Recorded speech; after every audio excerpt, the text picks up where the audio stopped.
오늘은 성경 속에서 배신을 저질렀던 주요 인물들에 대해 알아보려고 해요.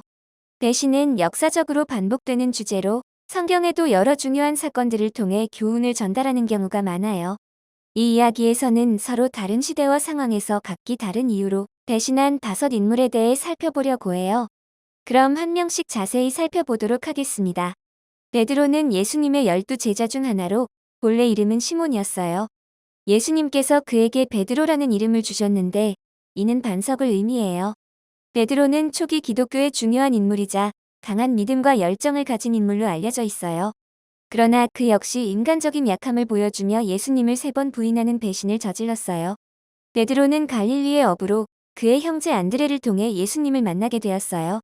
예수님은 그를 부르시며 내가 너를 사람을 낚는 어부가 되게 하리라라고 말씀하셨어요. 베드로는 즉시 그물을 버리고 예수님을 따랐고 그 후 예수님의 많은 기적과 가르침을 목격하게 되었어요. 그는 열정적이고 충성스러운 제자였지만 때때로 그의 성급함과 두려움으로 인해 실수를 하기도 했어요. 예수님의 체포가 임박했을 때 베드로는 예수님께 충성을 다짐하며 주여 내가 주와 함께 죽을지언정 주를 부인하지 않겠나이다라고 말했어요. 그러나 예수님은 그에게 내가 오늘 닭 울기 전에 3번 나를 부인하리라라고 예언하셨어요. 베드로는 예수님의 이 말씀을 이해하지 못했고 자신은 절대 예수님을 부인하지 않을 것이라고 확신했어요. 예수님이 겟세마네 동산에서 기도하시고 체포되셨을 때 베드로는 멀리서 그분을 따랐어요. 예수님은 대제사장 가야바의 집으로 끌려가셨고 베드로는 그 뒤를 따라가면서 예수님의 처형을 지켜보려고 했어요. 한 여종이 베드로를 보고 너도 저 갈릴리 사람 예수와 함께 있었도다라고 말했을 때 베드로는 두려움에 사로잡혀 나는 그 사람을 알지 못하노라고 부인했어요.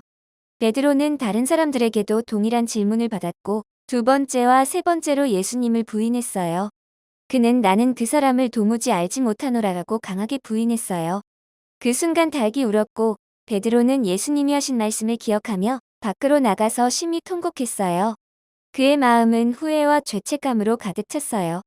예수님은 부활하신 후 베드로에게 다시 나타나셨어요. 갈릴리 호수에서 예수님은 베드로에게 내가 나를 사랑하느냐라고 3번 물으셨고 베드로는 3번 모두 주여 내가 주를 사랑하는 줄 주께서 아시나이다라고 대답했어요. 예수님은 그에게 내 양을 먹이라라고 말씀하시며 베드로에게 다시 사명을 부여하셨어요.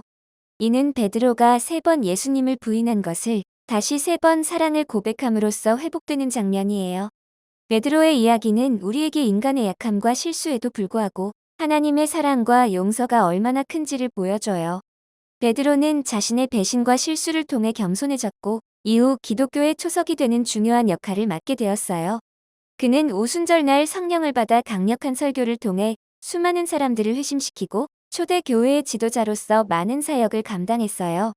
베드로의 배신은 그의 신앙 여정에서 큰 아픔이었지만 그는 그 아픔을 통해 더욱 강한 믿음과 헌신을 가지게 되었어요. 그의 이야기는 실패와 회복, 그리고 하나님의 무한한 은혜와 사랑을 우리에게 상기시켜줘요. 따라서 베드로는 이후에 회개하고 기독교 초기에 중요한 역할을 했기 때문에 5위에 랭크하였습니다. 삼손은 이스라엘이 블레셋의 심한 억압을 받던 시기에 태어났어요. 그는 태어날 때부터 하나님의 사자로부터 특별한 사명을 부여받았으며 그의 머리카락은 하나님과의 서약을 상징하는 중요한 요소였어요. 삼손은 머리카락에서 나오는 초인적인 힘으로 많은 블레셋 사람들을 물리치며 이스라엘을 보호했어요. 그러나 그의 강력한 힘에도 불구하고 삼손의 약점은 여인이었어요. 삼손은 여러 번 블레셋 여인들과 얽히며 위험에 빠졌고 그중 한 명이 바로 데릴라였어요. 데릴라는 매우 아름다운 여성이었고 블레셋 사람들의 사주를 받아 삼손의 힘의 비밀을 알아내려 했어요. 블레셋 사람들은 삼손의 힘을 두려워하여 그를 무력화시키기 위해 데릴라에게 막대한 보상을 약속했어요. 삼손은 데릴라에게 깊이 빠져 그녀의 아름다움과 매력에 이끌렸고 그녀의 끈질긴 요청에 지쳐 결국 자신의 진정한 힘의 비밀을 털어놓게 되었어요. 삼손은 힘이 머리카락에서 비롯되며 머리카락을 자르면 안 된다고 말했어요. 데릴라는 이 사실을 블레셋 사람들에게 알렸고 삼손이 깊은 잠에 빠져 있을 때 그의 머리카락을 잘라버렸어요. 삼손의 힘은 즉시 사라졌고 그는 쉽게 블레셋 사람들에게 포로로 잡혔어요. 블레셋 사람들은 삼손의 눈을 멀게 하고 그를 쇠사슬로 묶어 노예처럼 일을 시켰어요. 삼손이 당한 배신과 자신의 힘을 잃은 이야기는 비극적이지만 그의 마지막 순간은 전환점을 맞았어요. 블레셋 사람들이 삼손을 조롱하며 제사를 지낼 때 삼손은 하나님께 마지막으로 기도했어요. 그는 다시 한번 힘을 되찾아 블레셋 사람들을 무너뜨리기를 간구했고 하나님은 그의 기도를 들어주셨어요. 삼손은 신전의 두 기둥을 붙잡고 힘을 다해 밀었고 신전이 무너지면서 그와 함께 많은 블레셋 사람들이 죽었어요. 삼손과 데릴라의 이야기는 사랑과 배신의 복잡한 감정을 담고 있어요. 삼손은 자신의 약점과 감정에 휘둘려 하나님의 사명을 망각했지만 마지막 순간에는 하나님께 돌아와 자신의 사명을 완수했어요. 이 이야기는 우리의 연약함과 실패 속에서도 하나님의 은혜와 용서가 여전히 작용함을 보여줘요. 또한 자신의 약점을 인정하고 하나님께 의지하는 것이 얼마나 중요한지를 깨닫게 해줘요. 삼손의 비극적인 결말은 그의 잘못된 선택들로 인한 것이었지만 하나님은 그의 마지막 기도를 들어주어 다시 한번 힘을 주셨어요. 이는 하나님의 계획이 우리의 실수와 실패를 초월하여 이루어진다는 중요한 교훈을 남겨줘요. 고라는 출애굽 후 광야에서 이스라엘 백성들이 방황할 때 일어난 사건의 중심 인물이었어요. 그는 레위 지파에 속한 사람이었으며 모세와 아론의 지도력에 도전하면서 하나님과 그의 기름 부은 자들을 반역하려는 큰 음모를 꾸몄어요. 고라의 반역은 그의 욕심과 권력에 대한 갈망에서 비롯된 것이었어요. 고라는 다단과 아비람, 온 등과 함께 이스라엘 회중의 250명의 족장들을 모아 모세와 아론을 대적했어요. 그들은 모세와 아론에게 너희가 너무나 많이 취하는도다. 온 회중이 다 거룩하고 여호와께서도 그들 가운데 계시거늘 너희가 어찌하여 여호와의 회중 위에 스스로 높이느냐라고 말하며 모세의 권위를 인정하지 않았어요. 모세는 이 반역에 깊은 슬픔을 느꼈어요. 그는 고라와 그의 무리에게 하나님께서 누구를 선택하셨는지 보여주시겠다고 말했어요. 모세는 고라와 그의 무리가 다음날 분향로를 들고 하나님 앞에 나아오라고 명령했어요. 다음 날 고라와 그의 무리 그리고 모세와 아론이 회막 앞에 섰어요. 그때 하나님께서 모세와 아론에게 말씀하시기를 너희는 이 회중 가운데서 떠나라 내가 순식간에 그들을 멸하려 하노라라고 하셨어요. 모세는 하나님께 간구하며 이스라엘 백성들이 고라의 죄로 인해 함께 멸망하지 않게 해달라고 기도했어요. 하나님께서는 모세의 기도를 들으시고 고라와 그의 무리에게 가까이 가지 말고 그들의 장막 주위에서 물러나라고 명령하셨어요. 모세는 백성들에게 고라와 그의 무리에게 가까이 가지 말라고 경고하며 하나님께서 그들의 반역을 어떻게 심판하실지 보라고 했어요. 모세가 이 말을 마치자마자 땅이 갈라져 고라와 그의 무리 그리고 그들의 가족과 모든 소유물을 삼켜버렸어요. 고라와 그의 무리는 산채로 스올에 떨어졌고 땅이 그들을 덮어버렸어요. 그들의 반역은 이렇게 끝나게 되었고 이는 하나님께서 모세와 아론을 선택하셨음을 분명히 보여주는 사건이었어요. 이로 인해 이스라엘 백성들은 하나님의 권위를 두려워하게 되었어요. 고라의 반역 이야기는 권력과 욕심이 어떻게 파멸을 불러오는지를 보여주는 경고의 이야기예요. 그는 모세와 아론의 지도력을 시기하며 하나님께 대항했지만 그의 반역은 하나님께서 직접 심판하심으로써 비극적으로 끝났어요. 이는 하나님께서 세우신 권위를 존중하고 순종하는 것이 얼마나 중요한지를 일깨워줘요. 고라의 이야기는 또한 하나님의 공의와 진노를 보여주는 동시에 하나님께서 그의 백성을 보호하고 인도하시는 방법을 나타내요. 이스라엘 백성들은 고라의 반역 사건을 통해 하나님께 대한 두려움과 경외심을 가지게 되었고 이는 그들이 광야에서의 여정을 계속하면서 하나님의 인도하심을 따르는 데 중요한 교훈이 되었어요. 압살롬은 다윗 왕의 셋째 아들로 그의 아름다운 외모와 카리스마는 이스라엘 백성들 사이에서 널리 알려져 있었어요. 압살롬의 외모는 뛰어났고 머리카락은 칭송받을 정도로 길고 아름다웠어요. 그러나 그의 야망도 컸어요. 그는 자신의 아버지 다윗을 배신하고 왕권을 차지하려는 큰 음모를 꾸몄어요. 압살롬의 배신은 그의 여동생 다말 사건으로부터 시작되었어요. 다말은 압살롬의 이복 형제인 암논에게 강간당하는 비극을 겪었어요. 다윗 왕은 이 사건에 대해 큰 충격을 받았지만 암논에게 제대로 된 처벌을 내리지 않았어요. 이로 인해 압살롬은 깊은 분노와 원한을 품게 되었어요.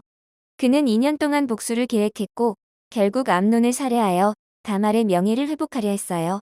암논을 살해한 후 압살롬은 외아버지의 땅으로 도망가 3년 동안 그곳에 머물렀어요. 다윗이 압살롬에 대한 분노가 점차 누그러지자 다윗의 장군 요압이 중재를 하여 압살롬은 예루살렘으로 돌아오게 되었어요. 그러나 다윗은 사실 그를 완전히 용서하지 않았고 두 사람은 2년 동안 얼굴을 마주하지 않았어요. 압살롬은 아버지와의 관계가 회복되지 않자 점점 더 불만을 품게 되었어요. 압살롬은 자신의 지지 기반을 다지기 위해 교묘한 계획을 세우기 시작했어요. 매일 성문 앞에서 백성들의 불만을 들어주고 정의를 구현하겠다고 약속하며 그들의 마음을 사로잡았어요. 다윗 왕이 여러분의 문제를 해결해 주지 않는다면 제가 여러분의 재판관이 되어 공정하게 판단해 드리겠습니다. 라고 말하며 백성들의 신뢰를 얻었어요. 4년 동안 압살롬은 비밀리에 지지자들을 모으며 반란을 준비했어요. 그는 헤브론으로 가서 자신을 왕으로 선포하고 다윗에 대한 반란을 시작했어요. 그의 계획은 치밀했어요. 다윗은 이에 대비하지 못한 채 예루살렘을 떠나 피신해야 했어요. 다윗은 충성스러운 군사들과 함께 도망쳤지만 압살롬의 반란군은 빠르게 예루살렘을 장악했어요. 압살롬은 아버지를 배신하고 왕위를 차지했지만 그의 통치는 오래가지 못했어요. 다윗은 도망치는 동안 군대를 재정비하고 충성스러운 장군들과 함께 반격을 준비했어요. 두 군대는 에브라임 숲에서 싸웠고 결국 다윗의 군대가 승리했어요. 압살롬은 전투 중에 노새를 타고 도망치다 그의 긴 머리카락이 나뭇가지에 걸려 움직일 수 없게 되었어요. 다윗의 장군 요압은 압살롬을 발견하고 그를 매달린 채로 죽였어요. 압살롬의 죽음 소식을 들은 다윗은 깊은 슬픔에 빠졌어요. 내 아들 압살롬아, 내 아들아, 차라리 내가 너를 대신하여 죽었더라면 압살롬, 내 아들아, 내 아들아 라고 외치며 애통해했어요. 다윗은 아들의 배신에도 불구하고 여전히 그를 사랑했고 그의 죽음은 다윗에게 큰 상처로 남았어요. 가롯 유다는 예수님의 12 제자 중 한 사람이었어요. 그는 예수님을 은 30에 팔아넘긴 인물로 그의 배신은 기독교 역사상 가장 유명한 배신으로 여겨지고 있어요. 이 사건은 예수님의 체포와 십자가 처형으로 이어졌기 때문에 그의 영향이 매우 크고 결정적이었어요. 유다는 다른 제자들과 함께 예수님의 곁에서 많은 기적을 목격하고 예수님의 가르침을 들으며 함께 시간을 보냈어요. 예수님은 제자들에게 하나님 나라의 비밀을 나누며 그들을 사랑으로 돌보셨어요. 그러나 유다는 점점 예수님의 길을 이해하지 못하고 그의 마음속에 어둠이 자리 잡기 시작했어요. 그는 돈에 대한 욕심이 많았고 종종 공동체의 돈을 관리하는 일에 관여했어요. 유다는 예수님을 따르면서도 마음 한구석에 세속적인 욕망을 품고 있었어요. 예수님의 진정한 사명을 이해하지 못하고 그의 기대와 다른 예수님의 모습에 실망했어요. 어느 날 유다는 대제사장들과 서기관들이 예수님을 없애려는 음모를 꾸미고 있다는 사실을 알게 되었어요.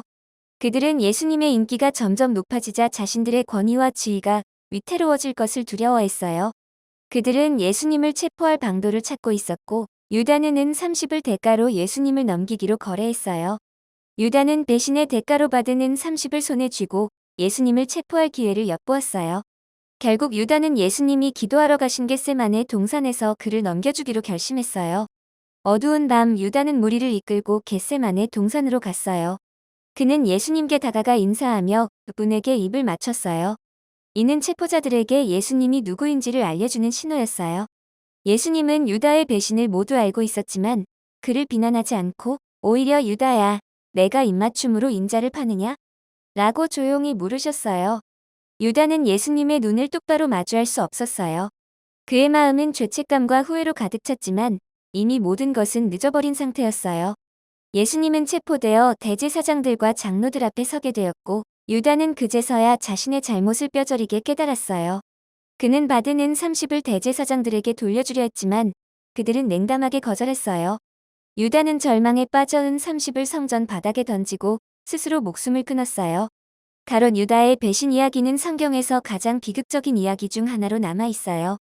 이는 배신의 대가가 얼마나 참혹할 수 있는지를 보여주며 동시에 예수님의 사랑과 용서가 얼마나 깊은지를 상기시켜줘요. 예수님은 배신당하셨지만 그의 사명은 변하지 않았고 십자가에서의 죽음과 부활로 인류에게 구원의 길을 열어주셨어요. 유다의 배신은 인류의 연약함과 죄를 상징하지만 예수님의 희생은 그 모든 죄를 덮고도 남는 큰 사랑을 보여줘요. 배신은 인간의 본성과 약점을 여실히 드러내는 행위예요. 사울 왕의 질투와 불순종, 아히도벨의 정치적 야망, 베릴라의 유혹과 배신, 압살롬의 반역 그리고 가롯 유다의 탐욕은 모두 비극적인 결말로 이어졌어요. 이들은 각기 다른 이유로 배신을 선택했지만 그 결과는 모두 파멸과 후회로 끝났어요. 지금까지 5명의 배신 인물들을 알아봤는데요. 어떠셨나요? 성경 속 이들의 이야기는 배신의 결과가 얼마나 무서운지를 보여주며 동시에 하나님의 계획과 사랑이 인간의 약함을 넘어선다는 중요한 교훈을 주고 있습니다. 물론 이보다 다른 배신한 인물들도 존재하지만 이렇게 이들 5인물의 비극은 우리가 자신의 행동과 선택에 대해 깊이 생각하고 신뢰와 충성의 가치를 다시 한번 되새기게 하네요.